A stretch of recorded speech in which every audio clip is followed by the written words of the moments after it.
Bridge ভেঙে পড়ে আছে নদীতে, ঝুঁকি নিয়ে বাঁশের সাঁকো দিয়ে নদী পার হচ্ছেন এলাকাবাসী।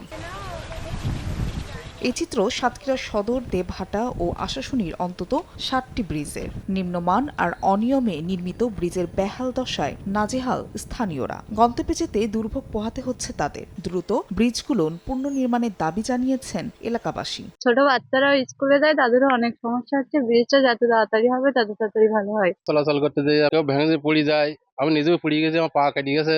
অপরিকল্পিতভাবে ব্রিজ নির্মাণ করায় জনভোগান্তি হচ্ছে বলে মনে করে নাগরিক সমাজ। কোটি কোটি টাকা সরকারের লস হচ্ছে এবং সরকারের লস মানে এই জনগণের পকেট থেকে এই টাকাগুলো নষ্ট হয়ে যাচ্ছে। নদী খননের কারণে ব্রিজগুলো ভেঙে গেছে উল্লেখ করে দ্রুত মেরামত কাজ হবে বলে আশ্বাস এলজিইডির। আগামী অর্থ বছরের মধ্যেই আমাদের এই দুটি ব্রিজের মানে নির্মাণের কাজ আমাদের এলজিইডি শুরু করতে পারবে। আর ব্রিজ নির্মাণের ক্ষেত্রে নদীর প্রশস্ততা যাচাই করার পরামর্শ পানি উন্নয়ন বোর্ডের। আমরা আশা করছি তারা ডেফিনেটলি সেটার ব্যবস্থা নেবে এবং ভবিষ্যতে আমাদের মধ্যে যে একটা সমন্বয় সেটা আরো বেশিভাবে বিরাজ করবে। ২০১৩ সাল থেকে ২০১৮ সালের মধ্যে নির্মিত বাকড়া, কামালকাটি, কুন্দুরিয়া, হিজলডাঙ্গা, শিমুলবাড়িয়া, দারারখাল ও এল্লারচর ব্রিজের দৈর্ঘ্য ৩০ ফুট থেকে ৬০ ফুট।